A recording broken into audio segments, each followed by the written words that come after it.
Selamat sore saudara-saudara sekalian.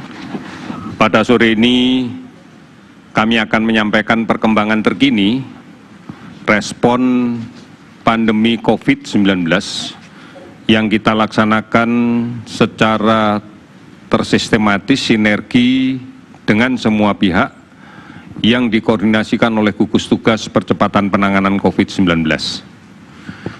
Saudara-saudara sekalian, mulai hari ini Kementerian Pendidikan dan Kebudayaan telah mulai menayangkan program belajar dari rumah di TVRI untuk semua siswa, guru, dan orang tua murid. Ini penting agar proses belajar masih tetap berjalan meskipun dari rumah. Oleh karena itu, manfaatkan kebijakan yang diberikan oleh pemerintah ini dengan sebaik-baiknya agar kita bisa mengisi waktu di rumah dengan hal-hal yang sifatnya produktif. Oleh karena itu, tetap di rumah. Karena inilah yang menjadi kunci sukses kita untuk menekan semaksimal mungkin penularan kasus baru akibat interaksi dengan orang tanpa gejala, orang dengan pemantauan yang berada di luar rumah. Ini menjadi penting karena inilah kekuatan kita.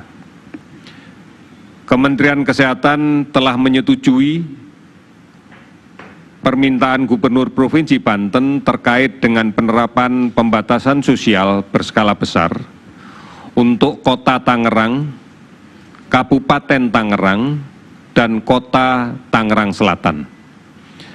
Dengan demikian, maka lengkap sudah seluruh klaster yang berada di Jabodetabek setelah sebelumnya ditetapkan PSBB untuk Kota Bogor, Kabupaten Bogor, Kota Depok, Kota Bekasi, dan Kabupaten Bekasi. Yang sebelumnya didahului oleh pembatasan skala besar untuk pembatasan sosial berskala besar untuk DKI Jakarta. Artinya, maka seluruh klaster epidemiologi Jabodetabek sudah dalam satu sistem yang integral. Kita harus menyadari bersama bahwa faktor pembawa penyakit COVID-19 ini adalah orang.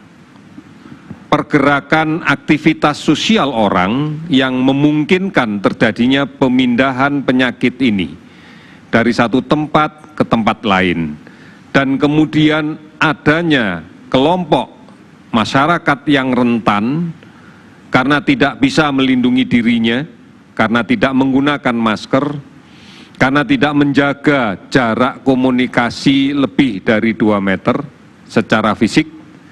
Inilah yang kemudian memberikan ruang besar bagi terjadinya penularan-penularan di luar rumah sakit. Oleh karena itu, mutlak harus kita batasi aktivitas sosial kita, mobilitas sosial kita, agar resiko menularkan atau resiko tertular bisa kita tekan dengan semaksimal mungkin.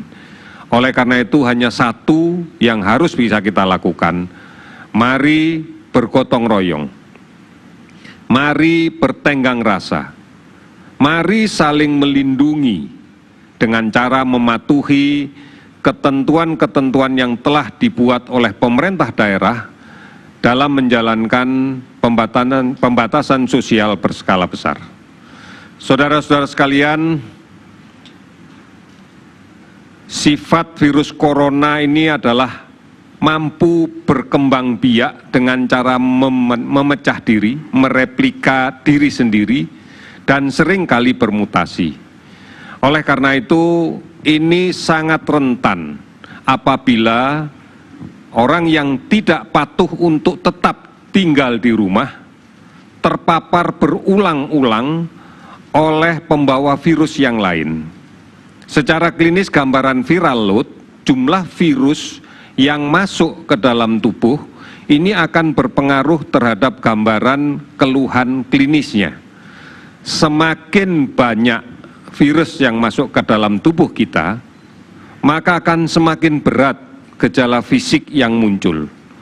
Oleh karena itu, sepakat seluruh dunia untuk mengatakan tinggal di rumah, agar kemudian paparan virus ini tidak semakin hari semakin banyak, yang nantinya akan berimplikasi kepada keluhan fisik yang semakin lama semakin menjelek.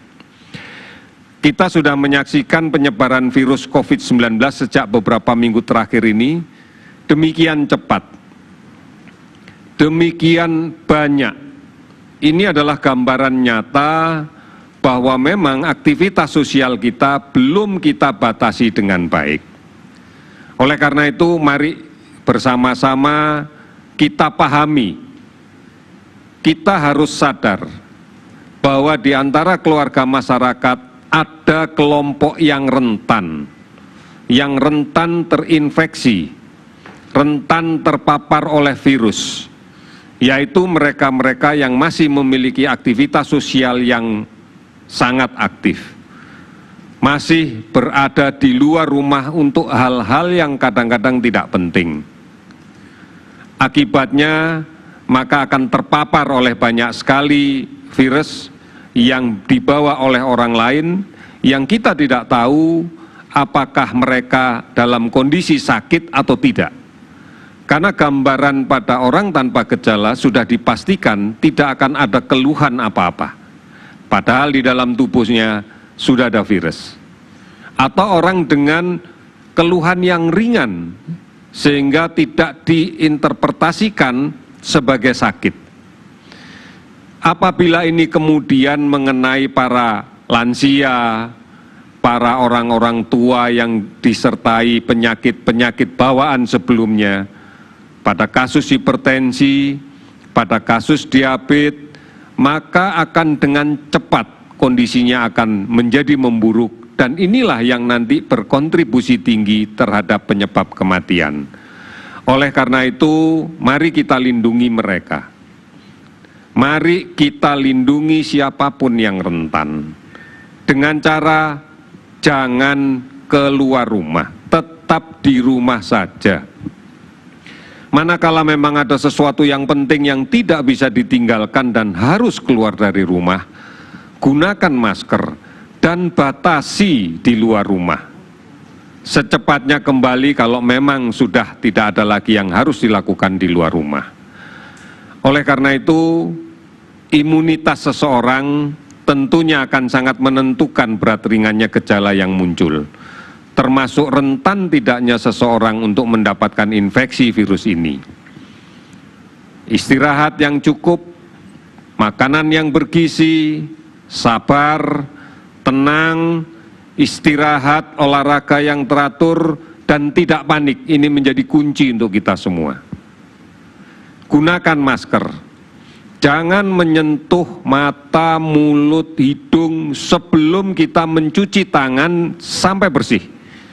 Cuci tangan dengan menggunakan sabun, dengan air yang mengalir.